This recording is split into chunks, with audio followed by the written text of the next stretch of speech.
Rossiyada yurgan vatandoshlarimiz diqqatiga, bilasizlar, hozir dollar kursi juda ham yuqori va siz qanday qilib Rossiyadan O'zbekistonga arzon kursda dollar yuborsam deb o'ylab o'tiribsizmi?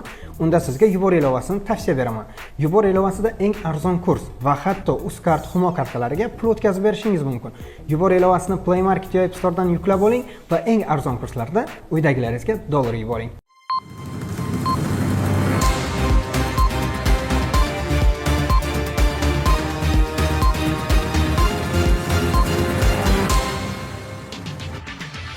Kunning muhim va dolzarb yangiliklari bilan dunyo yangiliklari o'z ishini boshladi. Polsha va Vengriya o'rtasidagi vaziyat yomonlashmoqda. AQSh maxsus operatsiya boshlanishidan ancha oldin Ukrainani qurollantirishni boshlagan Blinken. Tehron Rimni AQSh tufayli janjallashmaslikka chaqirmoqda. O'zbekistonliklar uchun Germaniya vizasini onlayn olish imkoni paydo bo'ldi. AQSh Rossiyaning yadro qurolidan foydalanishi ehtimolidan xavotirda Antonio Blinken. Tergovchilar Tramp mehmonxonasi oldida portlatilgan Cybertruck haqida ma'lumot berdi. Rossiyada Qorbobo do'kon egasini otib o'ldirdi. To'qtag'uldagi suv hajmi o'tgan yilgidan oshib ketdi. Polsha va Vengriya o'rtasidagi vaziyat yomonlashmoqda.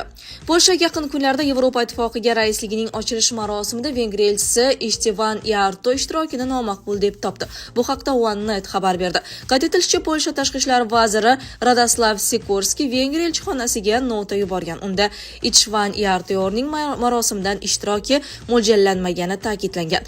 Qo'shimcha qilinishicha, ushbu qaror Vengriyaning Polsha sobiq adliya vaziri o'rinbosari Martin Romanovskiga boshpana bergani fonida qabul qilingan. Romanovskiy Polshada korrupsiya bo'yicha jinoiy ishda ayblanmoqda. Ma'lum qilinishicha, raislikning rasmiy boshlanishi Varshavadagi Milliy opera teatrida o'tkaziladi. Tadbirda Polsha bosh vaziri Donald Tusk, Yevropa kengashining yangi rahbari Antonio Koshta hamda Varshavada faoliyat olib borayotgan diplomatlar ishtirok etishi ko'zda tutilgan. AQSh maxsus operatsiya boshlanishidan ancha oldin Ukrainani qurollantirishni boshlagan Blinken. Amerika davlat kotibi Antonio Blinken New York Times gazetasiga bergan intervyusida Washington Kiyevni maxsus harbiy operatsiya boshlanishidan ancha oldin qurollantirishni boshlaganini tan oldi deb yozmoqda RIA Novosti. Rossiya tashqi ishlar vazirligi rasmiy vakili Mariya Zakharova AQSh davlat kotibi Blinkenning ushbu boradagi so'zlariga javob berar ekan. Shuning uchun maxsus harbiy operatsiyaning vazifalaridan biri Ukrainani delimitizatsiya qilishdir deb aytdi. Rossiya bu haqda uzoq yillardan beri gapirib keladi.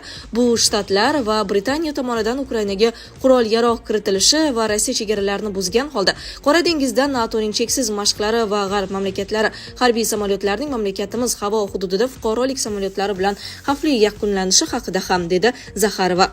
Aslida shuning uchun ham maxsus harbiy operatsiyaning vazifalaridan biri Ukrainani delimitizatsiya qilish va mamlakatimiz xavfsizligini ta'minlashdir deya qo'shimcha qildi u. Tehron Rimni AQSh tufayli janjallashmaslikka chaqirmoqda. Eron Italiyani AQShning garovga olish siyosatini rad etishga va Washington so'roviga ko'ra Milandan hibsga olingan eronlik muhandisni ozod qilish uchun zarur choralarni ko'rishga chaqirdi. Tehron va Rim o'rtasidagi ikki tomonlama munosabatlar Eron fuqarosi Muhammad Abediyning AQSh aralashuvi oqibatida qamoqqa olinishi ortidan zarar ko'rishi mumkin deya Eron TV Italiya elchisi Paolo Amdeyni ogohlantirdi.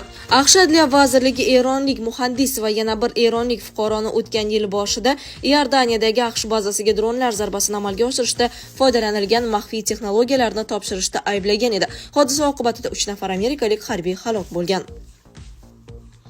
O'zbekistonliklar uchun Germaniya vizasini onlayn olish imkoni paydo bo'ldi. 2025-yil 1-yanvar kunidan boshlab Germaniyaga onlayn viza olish imkoniyati yaratildi. Konsullik xizmatlari portali butun dunyo bo'ylab ishga tushirildi. Endi dunyoning istalgan nuqtasidan Germaniyaga viza onlayn ariza topshirish imkoniyati mavjud bo'ladi.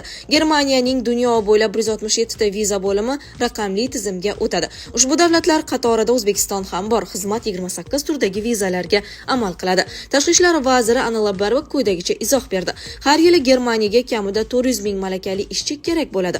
Bu odamlar o'z sohasida aqlli va mehnatkash kadrlar bo'lib, ular hunarmandchilik, sog'liqni saqlash va texnologiya sohalarida mamlakatni rivojlantirishga yordam beradi. Germaniya ishchilar va talabalarni jalb qilish uchun global raqobatda qatnashmoqda. Shu muammoni hal qilish uchun mamlakat zamonaviy va raqamli bo'lgan konsullik xizmatlari portalini ishga tushirdi. Ushbu portal orqali dunyo bo'ylab 167 ta viza bo'limida onlayn tarzda milliy viza arizalari topshirish mumkin bo'ladi. Bu jarayon uzoq qog'ozbozlikni tanglikni bartaraf etib, Germaniyani ishchi kuchi va talabalar uchun yanada jozibador qiladi. Ana Labberbak.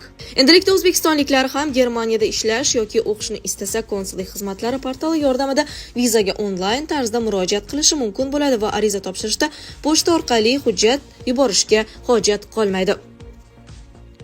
AQSh Rossiyaning yadro qurolidan foydalanishi ehtimolidan xavotirda. Blinken. AQSh davlat kotibi Antoni Blinkenning aytishicha, Xitoy Rossiyaning yadroviy quroldan foydalanishi masalasida tiyib turuvchi rolni o'ynashi mumkin. Blinken bu masalani jiddiy mavzu deb hisoblashini ma'lum qildi. Rossiyaning yadro qurolidan foydalanish ehtimoli 5% dan 15% gacha oshgan bo'lsa ham bundan jiddiyroq narsa yo'q, dedi Blinken Financial Times nashriga bergan intervyusida. 2024-yilning 19-noyabr kuni Vladimir Putin mamlakatning yadroviy tiyib turish borasida yangilangan davlat siyosati asoslarini tasdiqladi. Yangi doktrinaga ko'ra, yadroviy davlat tomonidan qo'llab-quvvatlanadigan yadroviy bo'lmagan davlatning tajovuzkorligi ularning Rossiya Federatsiyasiga qo'shma hujumi deb hisoblanadi. Yangilangan doktrinada qayd etilishicha, agar strategik va taktik samolyotlar, qanotli raketalar, dronlar, gipertovushli va boshqa samolyotlarning mamlakatga uchirilishi haqida ishonchli ma'lumotlar mavjud bo'lsa, Moskva yadroviy javob choralarini ko'rib chiqadi.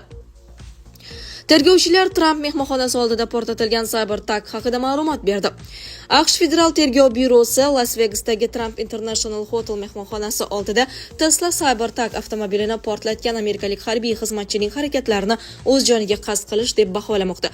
Hodisa odatdagidan ko'proq e'tiborni tortgan bo'lsa-da, bu jarohatdan keyingi stress hamda boshqa muammolar bilan kurashgan urush faxriysining fojiali o'z joniga qasd qilishiga o'xshaydi, dedi 3-yanvar kuni bo'lib o'tgan matbuot anjumanida FTB tergovchisi Spencer Aus. FTB harbiyning shaxsini aniqladi. Avvalroq tergovchilar bu yashil Breterlar elita bo'linmasida xizmat qilgan 37 yoshli Matthew Allen Levelsberg ekani haqida xabar bergan edi. Ularning ma'lumotlariga ko'ra, Levelsberg yaqinda Germaniyaga xizmat safaridan qaytib kelgan va tasdiqlangan ta'tilda bo'lgan. Serjant 5 ta bronza yulduz mukofoti bilan, jumladan jangda ko'rsatgan jasorati uchun taqdirlangan. GFRdan tashqari u Ukraina, Gruziya, Tojikiston, Afg'oniston va Kongoda ham xizmat safarida bo'lgan. Rossiyada Qorbobo do'kon egasini otib o'ldirdi. Rossiyaning Kanash shahridagi do'konlardan birida Qorbobo kiyimidagi shaxs do'kon egasini otib o'ldirdi. Bu haqda mahalliy tergov qo'mitasi xabar berdi. Ma'lum qilinishicha, 2025-yilning 2-yanvar kuni taxminan 16:20 da Qorbobo kiyimidagi erkak Kanash shahridagi do'konlardan biriga kirib, peshtaxta oldiga kelib, do'kon egasiga qarata o'qotar quroldan o'q uzgan. Erkak olgan jarohatlaridan voqea joyida vafot etgan, hujumchi esa qochib ketgan. Tergov qo'mitasi tergovchilari Ichki ishlar vazirligi xodimlari bilan hamkorlikda olib borilgan samarali harakatlar tufayli gumonlanuvchi shaxs aniqlangan. 2025-yil 3-yanvar kuni ertalab u Kanash shahridagi qishloqlardan biridagi yashash joyida ushlangan. Tergov ma'lumotlariga ko'ra, qotillikka jabrlanuvchining gumonlanuvchi oldidagi qarzi sabab bo'lgan. O'tkazilgan dastlabki tergov harakatlari davomida voqea joyi atroflicha ko'zdan kechirilib, hodisalar so'roq qilinib, tibbiy va ballistik ekspertiza tayinlangan. Tergov gumon qilinuvchiga nisbatan qamoqqa olish tarzidagi ehtiyot chorasini qo'llagan. To'qtag'uldagi suv hajmi o'tgan yilgidan oshib ketdi. 4-yanvar kuni Qirg'iziston hududida joylashgan To'qtag'ul suv omboridagi suv hajmi 11 milliard 96 million kub metrni tashkil qildi. Bu haqda elektr stansiyalari aksiyadorlik jamiyatiga tayanib 24 kga xabar berdi. Bir yil avval suv omboridagi suv hajmi 10 milliard 347 million kub metrni tashkil etgan bo'lsa, bugungi kunga nisbatan 749 million kub metrga kamdir. Bugungi kunda suv oqimi sekundiga 196 kub metrni sarf esa 574 kub metrni tashkil etmoqda. To'qtag'ul suv ombori o'tgan asrning 70-yillar o'rtalarida qurilgan bo'lib, Qirg'iziston, O'zbekiston, Tojikiston va Qozog'iston suv iste'moliga ta'sir ko'rsatmoqda. Suv omborining loyihaviy hajmi 19,5 milliard kub metrga teng. Sizlarga yetkazmoqchi bo'lganlarimiz shulardan iborat edi. Dunyo yangiliklaridan uzoqlashmang.